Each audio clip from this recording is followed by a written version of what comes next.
Alright, folks, how's it going? Bit of a simplified preview here tonight. None of the boys here unfortunately couldn't make it. Um, but we do have a special guest in Jockey Declan McDonogh. So I'm gonna roll that interview now for you. Declan was very kind to join us. And yeah, have a listen to this. Right, Crack. folks, we are absolutely delighted to be joined by superstar jockey Declan McDonogh. Declan, it's an absolute privilege to have you on the show. Pleasure, Ryan. Thanks very much.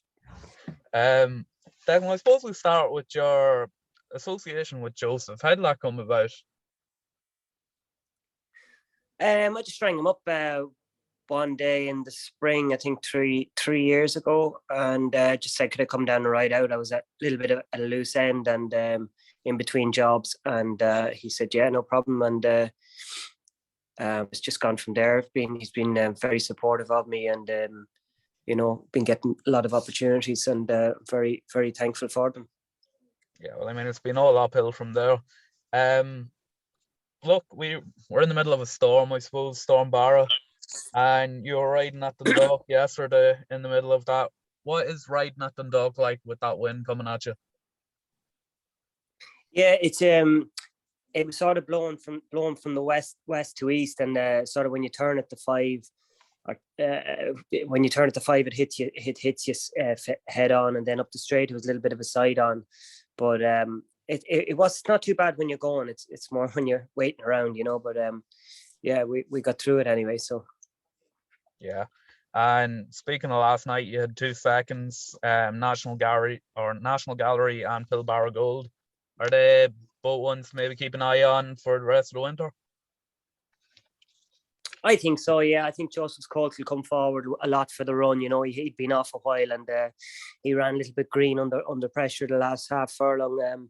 Say he was beaten maybe by a decent enough filly, by all accounts, and have to be pleased with his start there. He should be one to look forward to, and as is Kieran Cotter's filly. She should win one up there during the winter. Yeah, I'd imagine so. And moving on to tomorrow, then, Declan, you're riding 3 tomorrow. We'll start with the first one, Bora Empress, making her debut tomorrow with yourself in the saddle, obviously.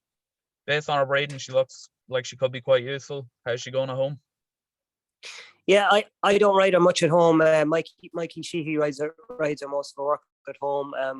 She's been to Dundalk for a gallop and seemed to handle it well. So she's ready to have a start, as she's plenty done. So see how she gets on. She's a nice type of filly, so it wouldn't surprise me if she ran a nice race. Yeah, hopefully she does. Moving on to your second ride, Kersap. Looks to be in quite a tricky race, this, making his handicap debut. Also blinkers on for the first time. Can you just tell the folks at home the benefit of blinkers for a horse like this? I suppose I've never ridden this horse before, but obviously they're reaching for the blinkers, because his first start for Ger Lyons was very, very promising run at the Curragh, third behind Gloontain and Castle Star, and that form is very strong. And then he just hasn't. He's gone backwards since that. Looking at it on the form book, so maybe they're just reaching for the blinkers to help him concentrate or try and spark him and stimulate him a little bit. But if he came back to anyway near that run at all, he'd be a really good ride in the race. Yeah, your final ride of the day as well is for Gordon Elliott on Business. This looks to have a great chance, on paper anyway, with runs in England and a good forward at Laytown. Do you know much about this one? Not really, no.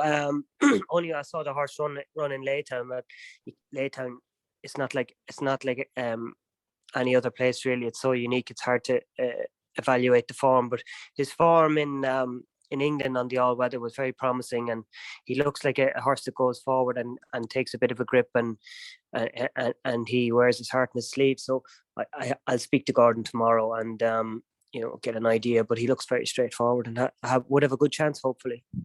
Yeah. And then finally, Declan, before I let you go, have you anything for us to keep an eye out during the winter for the coming months? We're a little bit at a loose end now for January, because racing in Dundalk is confined to.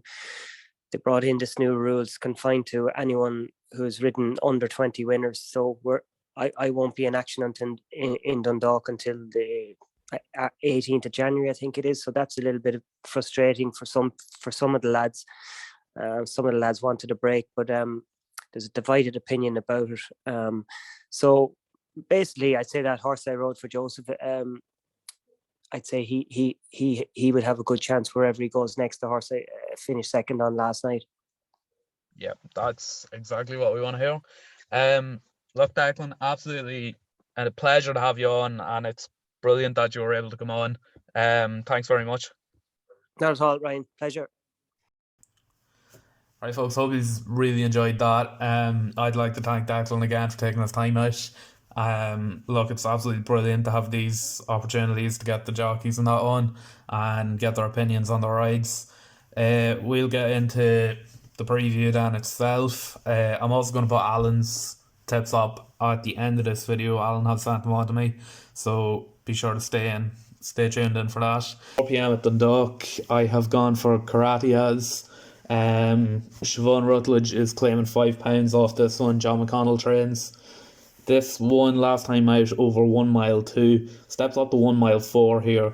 Seems to have a good winter at Dundalk this year. You know, a third in its first race and one last time out.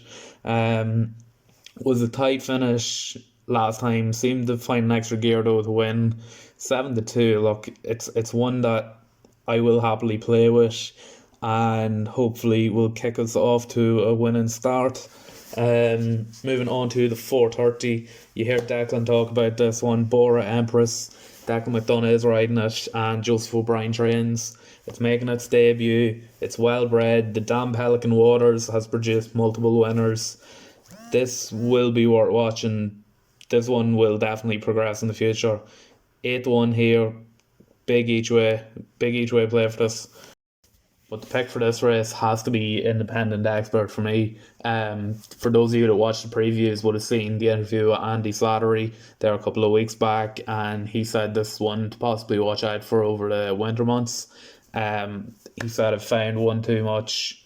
You know, there was 2 horses that were just slightly better, and he said it was a bit unfortunate that this one hasn't won yet. So look, this is one that I'm definitely worth keeping an eye on. Yeah, it's my pick of this race anyway. Hey, come here maybe for a bit of place betting. Moving on to the 5:30 then. New star Ben Cohen's riding Johnny Murtagh trains. This one I told Alan to actually stick in his tracker. Really impressed me last time. 4th in the nursery. That was behind a very good Chaos Control. Was getting absolutely no help in running. Look, no luck whatsoever that horse got, and was still close enough to the top end of the field anyway. 100% will progress and won't be surprised if it wins here. 7-4 looks a good price, probably nap of the night for me. Moving on to the 6 p.m, another one Declan was talking about. Gordon Elliott trains this one. Business is this horse's name. This was brought over from England and has proven form over there. Look, it ran some very good races and ran a very good race at Laytown last time out, where it came 4th with Jack Kennedy on his back. This, I think, has an absolute huge chance at 7-2. Moving on to the half-6 race, Dynamite here has been consistent all year, been picking up a good amount of prize money for the owners. Look, Dynamite's off a really low mark, 47 here. Seems to be very, very well handicapped. Look, this has got to have a squeak. This could be one of the certainties of the card here tonight. 7-2 looks brilliant price. I think Alan's agreeing with me. I think this is actually Alan's nap of the night. Yeah, 100% Dynamite for me. It's a standout horses race. Moving on to the 7 p.m. then. Mishar. Mishar is a horse that many will be familiar with from us tipping it. Luke McAteer is claiming £5 off his back as well. Look, Macaulay's 2 stable stars really running this, Sister Lola and Mishar. Mishar made all the win over 5 furlongs last time out last week. Was beat by stablemate Sister Lola last time over 6 furlongs, however. Is stepping back up to 6 furlongs here. For me, I did tip it up last time that the 2 of these compete against each other. It was the Sister Lola and Mishar reverse forecast. And to be honest, the reverse forecast could be the way to go again. Sister Lola's in there over or at 11-1, and Mishar's at 5-2 here now. Look, Sister Lola's coming back to 6 furlongs after stepping up to a mile and running a fairly good race too as well. So back to 6 furlongs should suit that one as well. Yeah, reverse forecast here for me. Mishar would be the pick out of the two of them if I was to pick a win selection. Then finally, ending the night, I am going for another one of James McCauley's horses, Beleaguerment. I am looking for the James McCauley double here to finish off the card. Shane Foley's riding this one. Getting closer to winning again. Still on a nice mark. The river runs deep is probably the obvious danger in this race. But the river runs deep beat Beleaguerment last time out. But he is raised £5, or he's £5 higher than Beleaguerment this time. He got raised £6 from that last run. Beleaguerment only got raised 1. So at 12-1, I think Beleaguerment's a very, very good each way bet, and probably the each way bet of the night. Now, finally, just to top it off, like we always do, I will give you a nap next best each way. You'll see Alan's on the screen now in about 2 minutes. My nap, I am gonna have to go for New Star on the 5:30. Look, this one, it went in my tracker for a very good reason. I think it's sooner rather than later that's going to get its head in front. It seems to have the makings of a very good horse. Definitely will be one to keep an eye on. Next best, I am actually going to go for Dynamite in the half-6. Alan has napped this one as well. It's obvious reasons why we have both went for it. Been picking up great prize money, very consistent horse, seems to be in and around the places all the time, and seems to be well handicapped as well. And then finally, each way of the night, I'm going to go for Declan McDonogh's Bora Empress in the second race, making debut at 8-1. This one looks really well bred, and for that reason I am quite happy to give this one a go.